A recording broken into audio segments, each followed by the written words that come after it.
안녕하십니까, 홍쌤입니다. 주식보다 기업, 오늘의 강의 시작하도록 하겠습니다.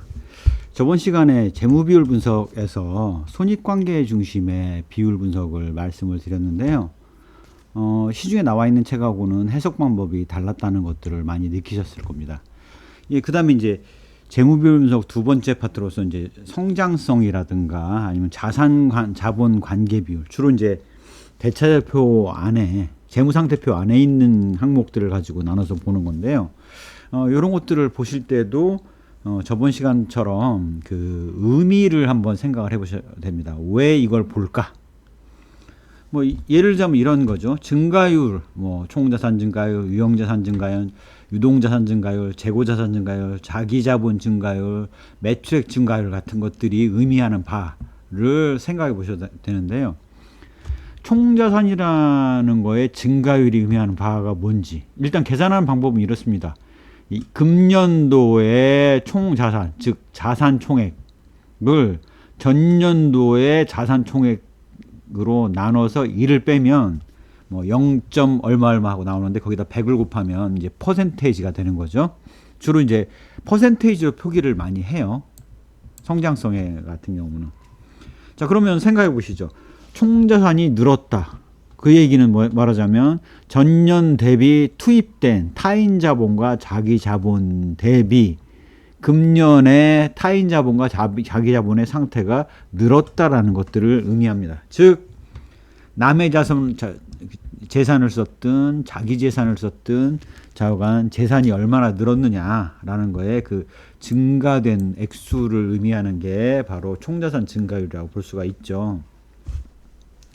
유형자산 증가율을 한번 생각해 볼까요? 유형자산 증가에서 유형자산이라 하면 공장 설비라든가 이렇게 손에 잡히고 이렇게 쉽게 손상되지 않는 자산이 유형자산 아니겠습니까?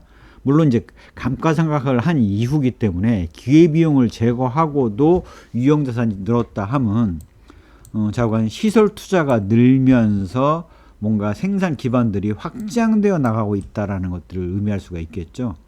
자, 그래서 말하자면 동일 기업 내에서 유형자산 증가율이 꾸준히 뭐 한 5% 정도를 차지하다가 갑자기 늘었다. 그러면 생산 설비나 이런 유형자산에 특이한 사항이 발생을 했으니까 원인을 봐야 되는 거 아니겠습니까? 뭐 그 원인을 봤더니 투자자산이더라. 그러면 투기를 위한 토지 구입을 많이 했구나. 근데 토지는 별로 없으면서 유형자산만에서도 이런 그 설비들이 주로 늘었더라. 그러면 그 주석상의 세부 내역을 봤을 때 설비가 많이 늘었다면 생산 라인을 늘렸구나라는 것들을 우리가 알 수가 있는 겁니다. 유동자산이 늘었다라고 하는 것들의 의미는 유동자산이라는 게 매출 채권, 그 다음에 재고자산 같은 것들이 주를 이루고 있지 않습니까? 그래서 유동자산이 늘었다고 하는 것들은 바로 영업에 투입된 돈이 늘어났다는 것들을 의미하죠. 그래서 이런 것들의 의미를 그렇게 읽어 보셔야 됩니다.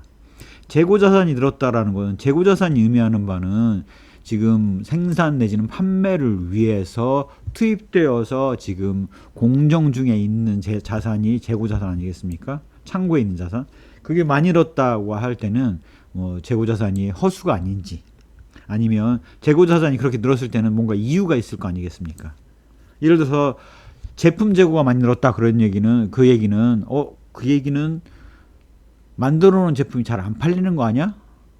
대신 오히려 그것 대신 미납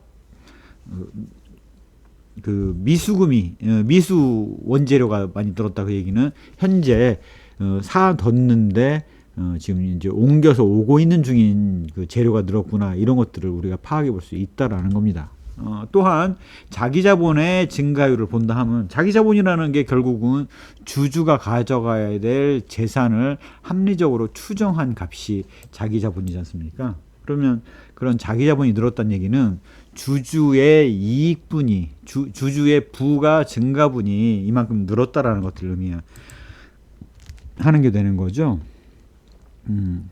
그래서 자기 자본이 얼마나 늘었느냐라는 것들이 의미하는 바가 굉장히 그 주식 투자하는 사람들 입장에서는 의미가 더 있다라고 보실 수가 있겠죠. 다만 조심하셔야 될 게 재무제표 안에는 이 유형자산이나 이런 자산 부분에서 상당히 허수가 있을 수가 있고, 그런 허수들이 있다라고 하면 자기자본이라는 부분이 가장 왜곡이 되기 쉬운 파트이기 때문에 자기자본의 증가율을 볼 때는 상당히 그 자산 부분의 세부 내역들, 뭐 유형자산이라든가 이런 세부 내역들을 잘 살펴보셔야지만이 이런 자기자본 증가율이 의미를 가질 수 있다라는 것들을 좀 조심하셔야 될 것 같습니다. 매출액 증가율이라는 것들은 언뜻 생각하면 돈 많이 벌었으니까 좋겠군이라는 정도의 의미를 생각하실 텐데요. 매출액의 증가율의 변화에 따라서 이 기업이 현재 시클리컬한 기업인지, 즉 호황과 불황이 오가는 기업인지, 아니면 안정적으로 매출이 발생하는 회사인지, 내지는 매출액 증가율이 꾸준히 늘어가고 있는 회사인지, 아니면 플럭추에이션, 즉 변동성이 심하게 나타나는 회사인지에 따라서 사업의 안정성을 나타내주는 요소로도 대단히 중요하기 때문에 이런 증가율을 본다라는 것들은 단순히 수치를 계산해 본다라는 것의 의미보다는 과거 평균적인 비율 대비 늘었느냐 줄었느냐 이런 변화량을 보는 것들이 훨씬 더 의미를 갖게 되고요. 그 의미를 해독함으로 인해서 그 안에 담겨 있는 그 의미를 좀 더 해석을 잘 해보실 필요가 있습니다. 매출액의 증가율이 급증했다. 그 얘기는 매출액이 급증하는 거는 이유가 있어야 되는 거죠. 사업의 본업이 뭐 수주형 산업이라서 수주가 급격하게 늘었다 라면 당연히 이해될 수 있는 거죠. 뭐 건설 같은 경우가 그렇습니다. 반면 그렇게 급증을 할 수 있다는 얘기는 내년에는 또 급감을 할 수도 있다. 뭐 기저효과 때문에 그럴 수가 있겠죠. 그래서 그런 것들을 또 생각해 볼 수가 있겠고요. 그다음에 유형자산의 증가율이라는 게 크지 않을 텐데 과거 대비 유형자산의 증가율을 봤더니 점차 줄어들고 있더라. 그 얘기는 이 회사가 성장이 둔화되고 있다라는 사실들을 사전적으로 알려주는 지표라고 볼 수가 있겠습니다.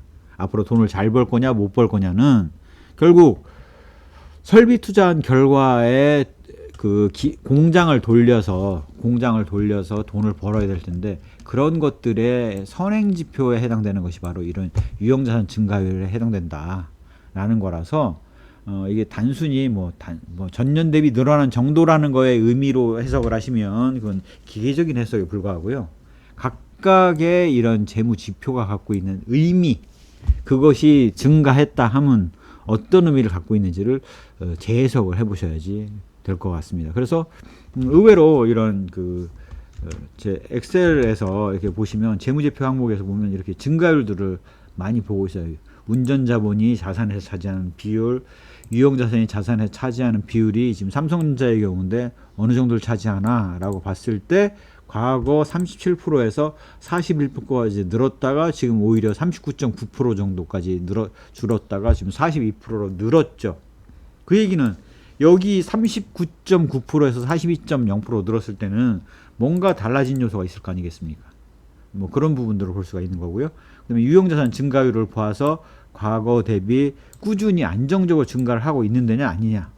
즉 이렇게 유형자산 증가율을 봤을 때 여기 15.4%가 나왔다. 그 얘기는 평상시보다 다른 30%, 15.4%가 나왔을 때는 이때는 뭔가 생산 공정에 달라지는 공정들이 있었을 거라는 것들을 유추해 볼 수가 있고, 그런 것들을 뉴스에서 찾아봄으로 인해서 어떤 사업에 집중 투자가 이루어졌구나 라는 것들, 그 다음에 향후 이러한 투자를 통해서 전략 사업으로서 늘린 부분이 있을 테니 그 부분의 그 타당성이 어떤지를 보는 것이 주가를 바라보는 데 훨씬 더 바람직하겠다라는 것들을 아실 수가 있습니다. 자본의 증가율, 지배지분의 증가율, 특히 지배지분이라 하면 연결재무제표이기 때문에 다른 사람의 지분이 아닌 내 지분만 따져서 늘었기 때문에 주주 입장에서 재산이 늘었느냐 줄었느냐라는 것들을 잘 나타내고 있다라는 것들을 좀 변형해서 생각해 보실 필요가 있겠습니다. 이런 성장성 지표인 증가율 지표가 의미하는 바는 늘었네 라는 걸로 해석하지 마시고 유형자산이라는 거의 의미, 이게 향후 현금을 창출하기 위한 기본적인 설비다라는 점, 재고자산이 생산에 투입될 원재료, 제공품과 함께 제품이 있기 때문에 이 재고 자산의 증가율을 살펴볼 때는 기계적으로 보지 말고 세부 내역을 따져서 그 내역의 증가분의 의미를 살펴봐야 된다. 매출액이 증가한다 함은 바로 매출액의 증가를 통해서 이 기업의 시클리컬, 즉 경기 민감도, 경기 변동성을 알 수가 있고, 그런 것들에 따라서 수익성의 증가와 감소를 유추하는 데 도움이 될 수 있겠다라는 것들을 좀 잘 보셔야 됩니다. 이렇게 가장 보시면 될 것 같아요. 예를 들어서 안정적인 전기를 생산하는 기업이다 라고 했으면, 그런 기업의 경우는 매출액이 꾸준히 늘어나가야 되지, 막 변동성이 심하게 나타났다고 하면 안정적으로 돌아가야 될 발전기가 제대로 안 돌아가고 있다는 얘기를 나타내지 않습니까? 그래서 이제 그런 부분들을 보실 때는 바로 매출액 증가율이 의미하는 바가 꽤 크게 영향을 준다. 대신 이제 수주 기반의 건설업이라든가 조선 해양업, 해운 조선에서의 그 조선업 같은 경우는 배 한 척을 수주하고 못하고에 따라서 매출액의 변동성이 크게 나타나기 때문에 이런 그 경기 변동에 따른 민감도가 크게 나타나는 사실들을 이런 매출액 증가율을 통해서도 파악할 수 있다.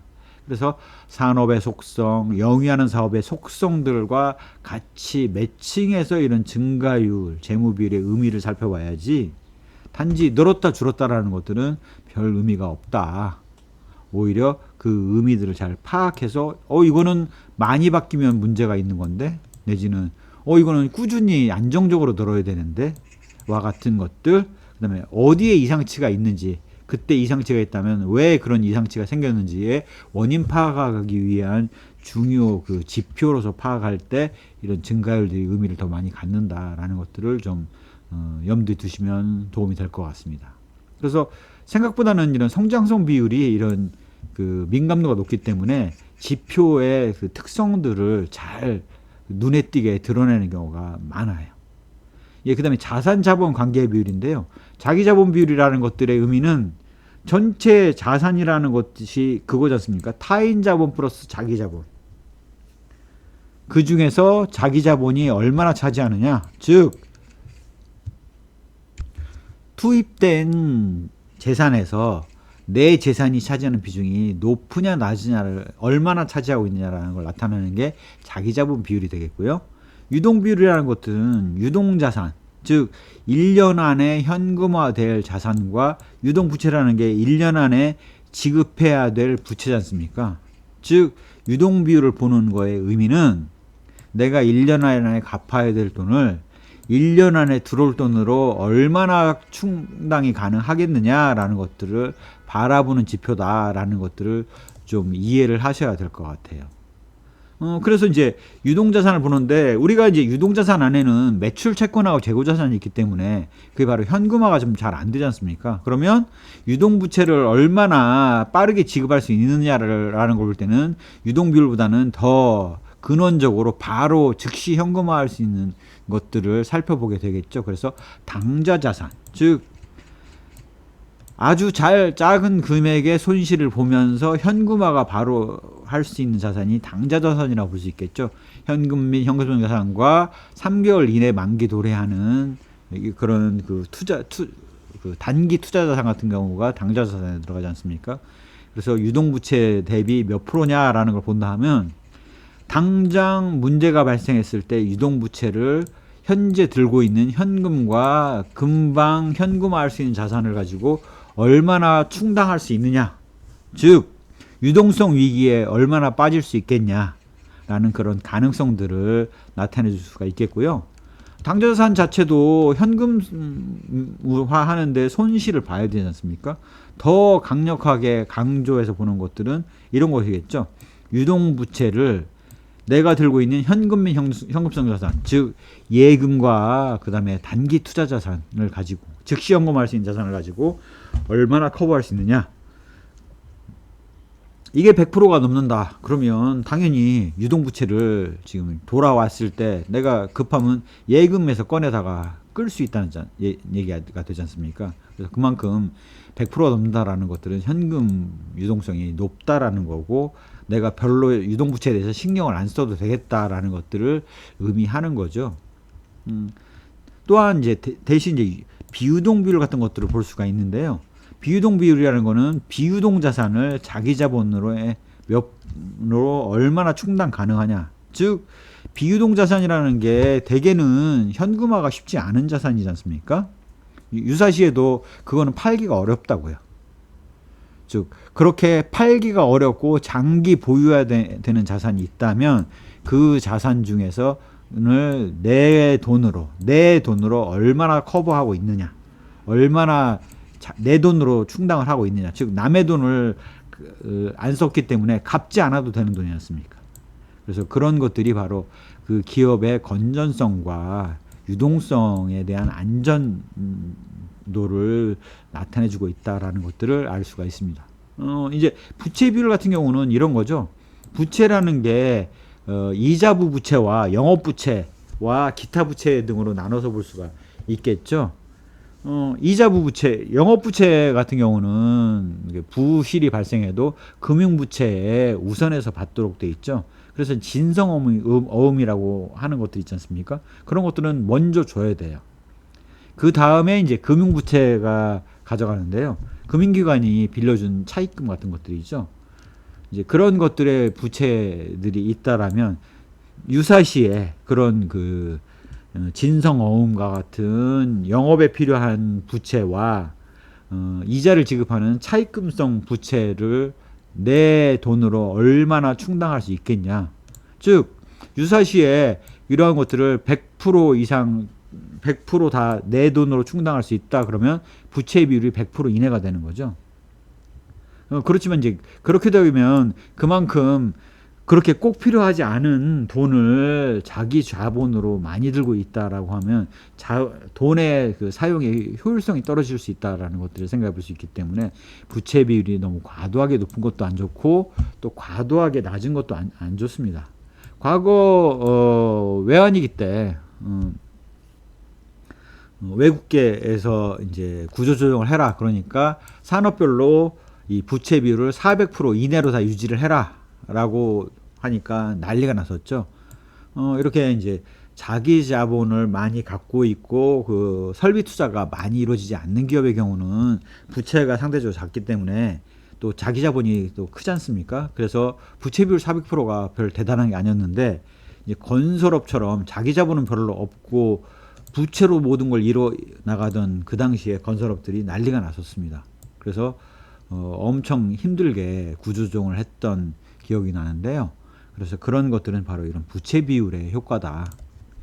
자, 이 부채 비율 안에서도 부채라는 것들은 1년 안에 갚는 부채와 1년 이상이 걸려도 나중에 갚아도 되는 부채가 혼재되어 있지 않습니까? 그러면 내가 내 돈을 가지고 현재 1년에 갚아야 될 돈을 얼마를 충당할 수 있느냐라는 걸 보는 게 바로 유동부채 비율이라고 볼 수가 있겠죠.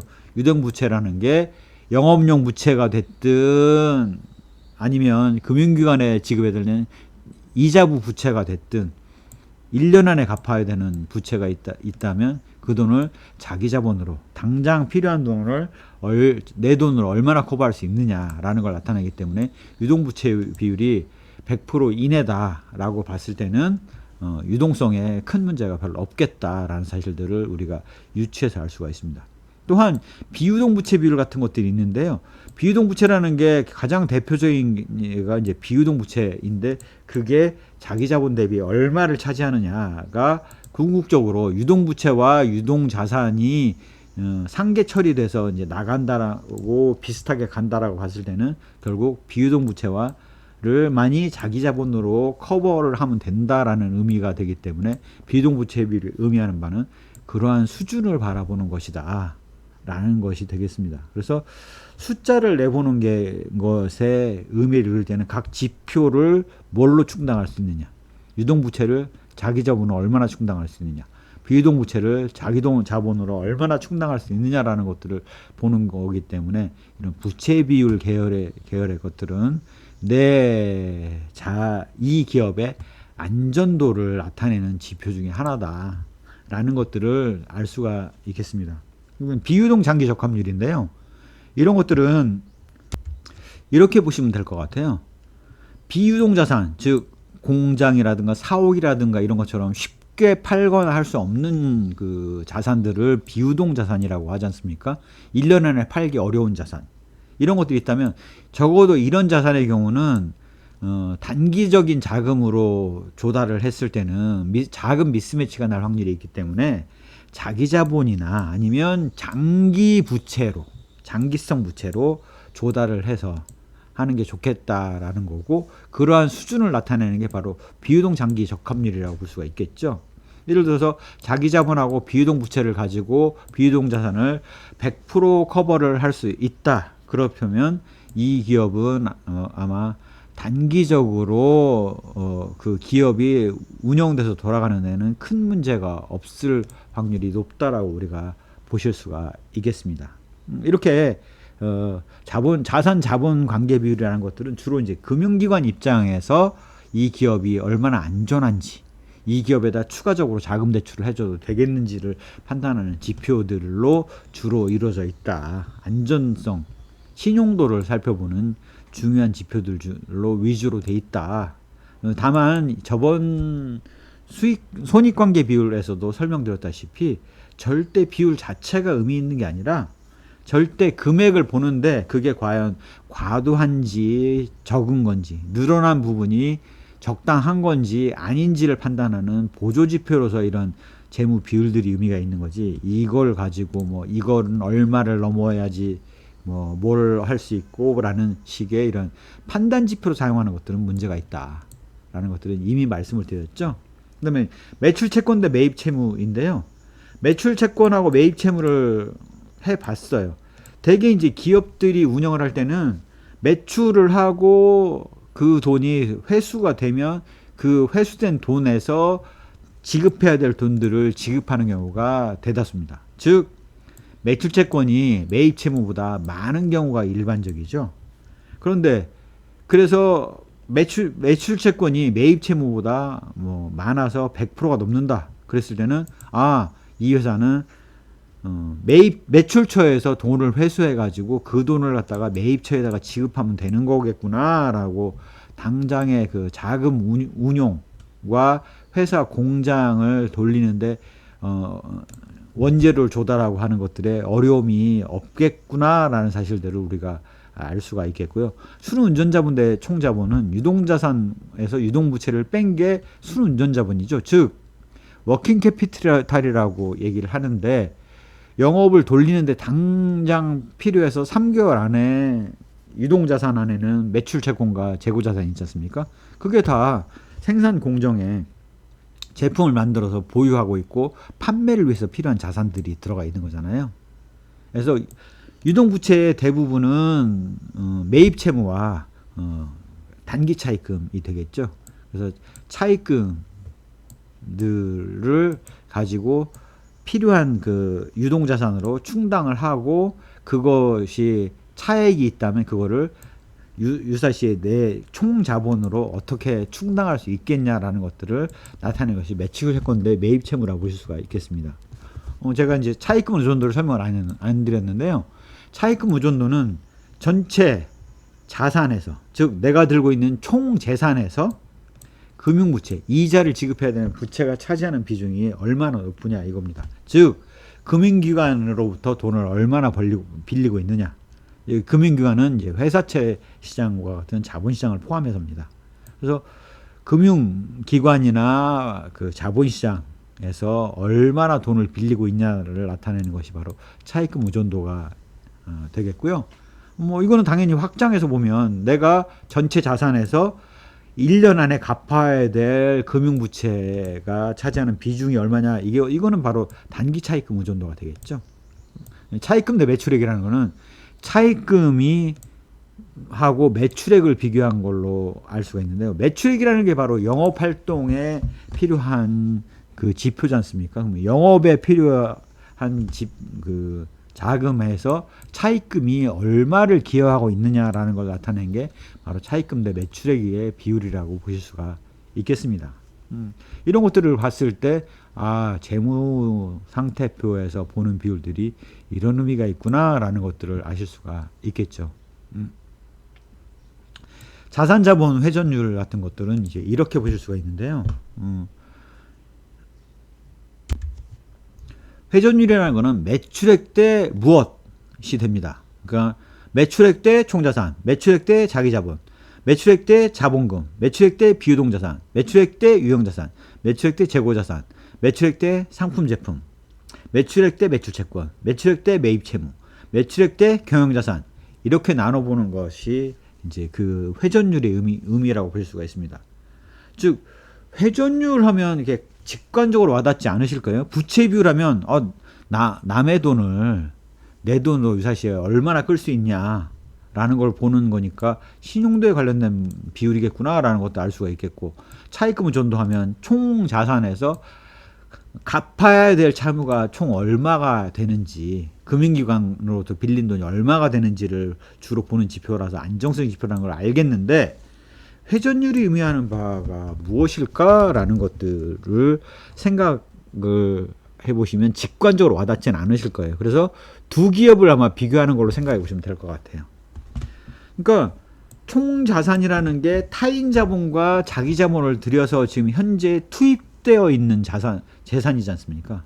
그것 대비 영업활동의 대표가 바로 매출액이지 않습니까? 그러면 매출액이라는 게 영업활동이니까 영업활동이 얼마나 잘 이루어지고 있느냐예요. 즉 매출액 100에 총자산이 200이면 200의 재산을 투입해서 매출액이 100만 발생했으니까 50%라서 활동성이 떨어진다는 사실들을 알 수가 있습니다. 그런데 들어간 돈은 100인데 총자산은 100인데 매출액이 200이 발생한다. 그러면 내가 100을 투자해 갖고 한 해에 200이라는 매출을 발생하니 얼마나 영업활동이 활발하게 이루어지고 있다라는 얘기인지를 아실 수가 있겠죠. 그래서 매출액 대 총자산, 즉 영업활동 대 무엇으로 이렇게 보시는 게 자산자본 회전율이라고 보실 수가 있겠죠. 그러면 매출액 대 자기자본을 나타나는 자기자본 회전율은 뭘 의미하는 거냐? 내 재산 투입된 거 대비 영업활동이 얼마나 활발하게 이루어지고 있느냐. 그래서 활동을 잘하고 있느냐 아니냐, 전년 대비 활동하는 게 떨어졌느냐 올랐느냐 늘었느냐, 이런 것들을 나타내는 게 바로 이런 활동성 지표인 회전율 지표라고 보실 수가 있겠죠. 자본금 회전율은 자기 자본에서 추가로 태운 돈 말고 본래 납입된 자본금 대비해서 얼마나 활동이 이루어지고 있느냐, 이런 것들을 보실 수가 있는 거고요. 비유동자산 대비 회전율, 비유동자산의 상당 부분은 고정된 유형자산과 고정된 무형자산이지 않습니까? 영업에 꼭 필요한 설비와 무형자산과 같은 특허권과 같은 무형자산들 대비 영업이 얼마나 활발하게 이루어지고 있느냐라는 게 비유동자산 대비 매출액이 되겠고요. 이 회사 입장에서 무형자산은 별로 중요하지 않고 공장이 중요하다 그랬을 때는 유형자산, 매출액 대 유형자산에서 공장을 돌려서 영업이 얼마나 활발하게 이루어지고 발생하고 있는지를 나타내는 그런 회전율이 바로 유형자산 회전율이라고 보실 수가 있겠습니다. 비용자산, 그러니까 유형자산 회전율이 건설업 같은 경우는 유형자산이 없잖아요. 그랬을 때는 유형자산 회전율이라는 게 별 의미가 없죠. 대신 고정되어 있는 자산 대비 회전율이라면 비유동자산을 써가지고 매출액 대 비유동자산을 보는 것이 활동성을 바라보는데 더 도움이 되지, 유형자산이라는 것들이 별 의미가 없는 경우는 비유동자산을 보고 이렇게 보실 수가 있겠습니다. 또한 매출액 대 재고자산이라는 것은 내가 재고로 쌓아지고 있는 것이 몇 번을 돌아서 매출이 발생하느냐, 즉 현재 재고 수준이 과도하냐 적으냐를 파악하는 수단이라고 볼 수가 있겠죠. 재고자산을 많이 보유하고 있다 하면 그만큼 재고자산에 돈이 들어가서 현재 놀고 있는 거죠. 돈이 안 놀고 은행에 들어가 있었으면 이자를 받을 텐데 돈이 창고에 지금 쌓여서 지금 이자 발생을 못하고 지금 날아가고 있는 거지 않습니까? 그래서 재고자산은 적게 가져가면 좋을 텐데 기업이 그렇게 못하는 데는 이유가 있겠죠. 즉 매출액 대 재고자산 비율이 차이가 나는 기업들을 살펴보면 거기에는 이유가 있다는 사실들을 아실 수가 있습니다. 예를 들어서 어느 기업을 봤더니 매출액 대비 재고자산이 딱 한 달분 정도를 더 많이 갖고 있더라 이거예요. 그래서 왜 그럴까 하고 봤더니 A 기업의 경우보다 B 기업이 재고자산을 한 달분 정도를 더 들고 있어요. 그래서 B 기업이 왜 그럴까 하고 봤더니 A 기업은 생산 공장 라인이 국내에 있는데 B 기업은 중국에 있었던 거예요. 생산 공장에. 즉 수출 통관에 있어서 한 달 정도의 시간이 필요했던 거죠. 그래서 그걸 메꾸기 위해서 재고자산을 한 달 정도분을 더 들고 있었던 거죠. 그런 것들을 통해서 매출액 대 재고자산, 매출액 대 상품 제품. 상품 제품을 보는 이유는 뭐겠습니까? 재고자산 안에는 원재료, 제공품이 들어가 있잖아요. 상품 제품을 가지고 하는 것들은 이제 상품 제품이라는 게 팔 수 있는 것들, 매출액으로 팔 것들이 몇 회전이 도느냐라는 것들의 의미를 나타낸다라고 보실 수가 있습니다. 이 매출액 대 유형자산이라는 것들의 의미를 정확하게 안 닿으시면 아마 이런 것들을 생각해 보시면 될 것 같아요. 식당에 점심시간이라는 게 뭐 11시 반부터 1시 반 정도까지 한 2시간 정도지 않습니까? 자, 그런데 테이블이 4개예요. 그럼 4개를 두 번을 회전을 시키면, 2번 손님을 받으면 다른 데보다 매출액이 2배가 나오지 않습니까? 한 번 테이블을 회전을 시킨 식당 대비 2번 회전을 시킨 식당은 매출액이 2배가 나오지 않습니까? 그래서 매출액 대 유형자산을 보면 회전율이 높은 기업은 매출액이 더 높게 나타나기 때문에 더 활동적으로 잘 팔고 있는 회사다라는 것들을 알 수가 있죠. 그래서 그 회전율이 의미하는 바는 바로 얼마나 활동을 잘하고 있느냐, 얼마나 설비를 효율적으로 이용하고 있느냐라는 것이 매출액 대 유형자산. 얼마나 상품 제품을 효율적으로 이용하고 있느냐가 매출액 대 상품 제품. 매출 채권 대니 얼마나 활동적으로 안정적으로 활발하게 이용되고 있느냐, 매출액 대 매출 채권.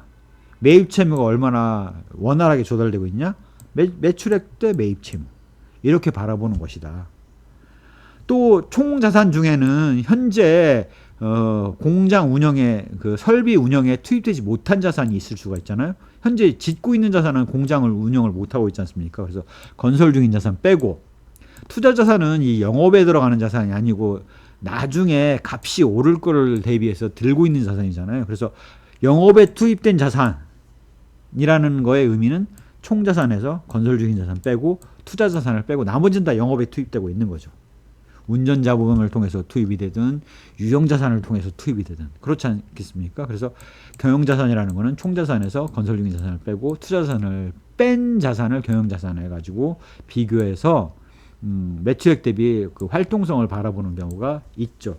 뭐 그런 것들은 이제 기업 비교를 함에 있어서, 예를 들어서 뭐 투자 자산을 엄청 많이 들고 있는 회사다, 아니면 땅 투기를 많이 하고 있는 회사다, 그랬을 때는 마치 그 회사의 경영 실적이, 활동성이 너무 낮은 걸로 나올 수가 있기 때문에 경영자산 대비 매출액으로 살펴보는, 매출액 대 경영자산으로 살펴보는 것이 더욱더 의미가 있을 수가 있다라는 것들을 우리가 이해를 해서 보실 수가 있습니다. 예를 들어서 총자산 회전율이다. 여기 총자산 회전율이다 라고 하는 것은 매출액 대비 총자산인데 되게 평균을 써요.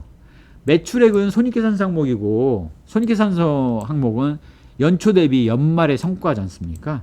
그래서 한 해 기간 동안 기간의 성과고, 총자산은 시점이기 때문에 전기, 금기에 평균을 쓰면 평균적인 총자산, 평균적인 내 재산에 투입되는 거 대비, 내 재산이라고 하는 거는 타인 자본으로 조달한 자산, 내 재산, 자기 자본으로 조달한 내 재산, 재산이 투입되어서 얼마의 매출이 발생했느냐, 즉 내 재산이 얼마나 효율적으로 액티브하게 활동을 잘해서 굴러가고 있느냐, 얼마나 잘 돌리고 있느냐라는 것들을 의미하는 것이다 라는 것들을 아실 수가 있겠습니다. 그래서 이제 그런 식으로 보시면 될 것 같고요. 엑셀에서 보시면 이렇게 여기 유형자산 대비 자산을 본다든가 아니면 부채 비율 여기 본다든가 유무형자산 증가율 그 다음에 지배지분 증가율이 있고요. 그 밑에 들어가서 여기 그 운전자본 분석을 집중적으로 할 때는 바로 이렇게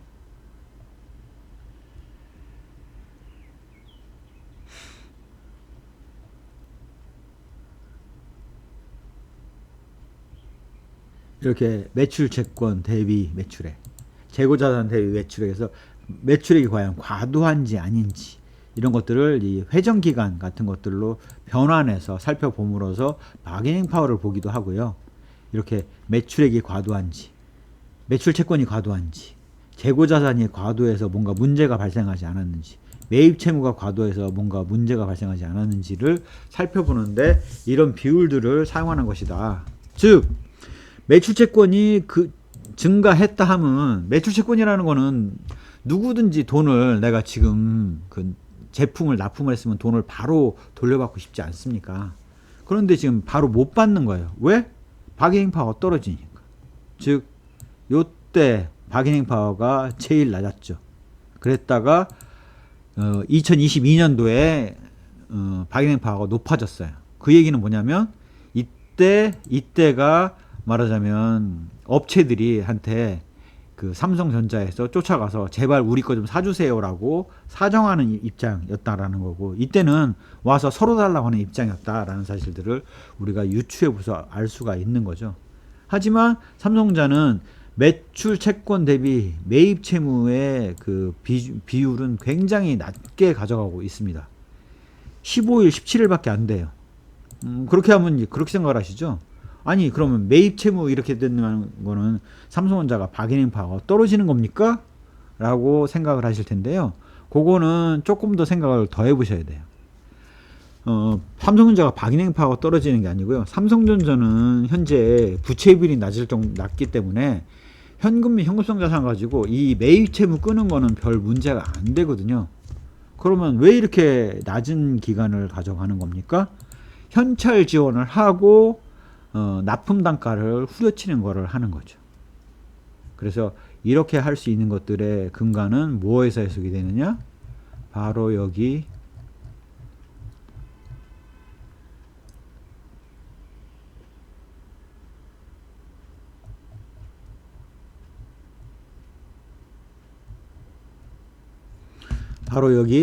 차입금 전도가 5%, 4%, 5%, 부채 비율 30%, 이렇게 타인 자본이 차지하는 비중이 낮기 때문에 결국 그런 일을 하고 있기 때문에 바게닝 파워가 낮은 게 아니다라는 사실들을 우리가 유추해서도 생각해 보실 수가 있어야 돼요. 그래서 기계적으로 숫자를 보고 얘기하는 게 의미가 없는 게 바로 이렇게 삼성전자 같은 경우는 매입 채무 회전 기간이 굉장히 낮은데 그런 경우라면 일반적으로는 바게닝 파워가 떨어진다라고 해석하기가 쉽거든요. 하지만 그렇게 보시면 안 되고,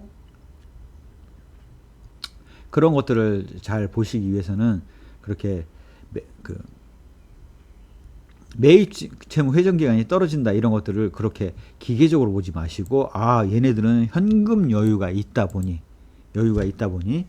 현찰로 지원을 하고 대신 납품 단가를 깎고 있구나, 그만큼 수익성이 높은 걸로 얹어졌겠구나 라는 사실들을 우리가 유추해 볼 수 있는 거죠. 그래서 이렇게 잘 안 변하는 거예요. 만약에 자금에 어려움이 있었다면 매출채권 회전기간에 따라서 같이 올라갔을 거예요. 왜? 돈 받은 다음에 지급하는 경우가 일반적이기 때문에 그렇습니다.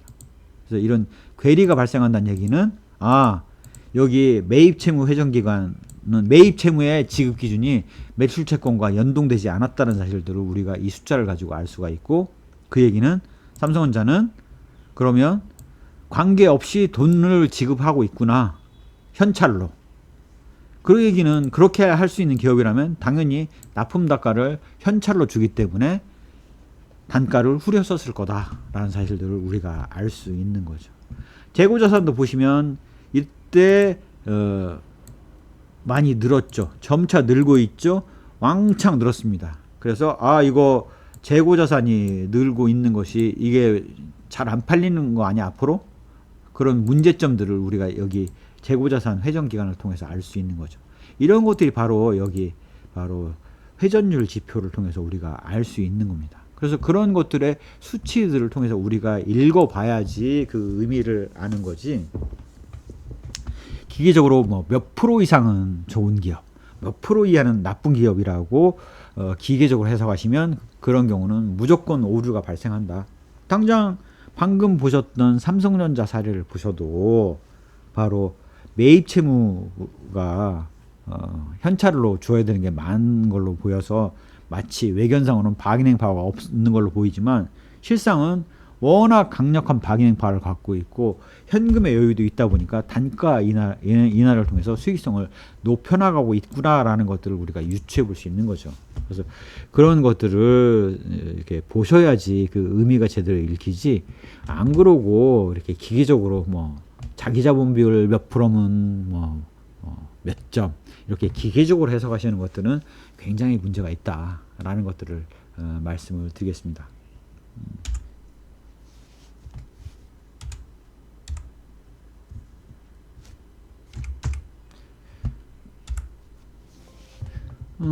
재무 비율의 의미 해석되는 것들을 보셨는데요. 현실적으로 삼성전자 사례를 놓고 해석을 해드리니까 재무 비율이 그렇게 단순하게 해석되지 않는다라는 사실들을 좀 눈치를 좀 채셨을 거고요. 그래서 제가 말씀드렸던 게 절대 금액의 추이를 먼저 보시고 그 금액의 증가 감소분이 과연 정상적인 증가 감소분인지 이상치가 있는 것인지를 보시는 데 있어서 이런 재무 비율들을 활용하시는 게 훨씬 더 도움이 된다라는 얘기를 말씀드렸던 것들을 이제 삼성전자 사례를 보시면서 느끼셨을 겁니다. 그래서 그만큼 시중에 나와 있는 뭐 재무 비율이 얼마 이상이면 어떻고 그런 것들은 일반적으로 맞는데 예외가 너무 많아요. 너무 우량한 기업도 예외가 되고 너무 불량한 기업도 예외가 됩니다. 그래서 기계적으로 해석을 안 하셨으면 좋겠다. 그래서 절대 금액을 먼저 보고 그 금액의 증가 감소가 이상이 있는지 없는지를 파악하는데 재무 비율을 사용하시는 게 바람직하다라는 것들을 좀 다시 한번 강조해서 말씀을 드리겠습니다. 제 강의가 도움이 되셨다면 구독, 좋아요, 알림 설정 부탁드리겠습니다. 감사합니다.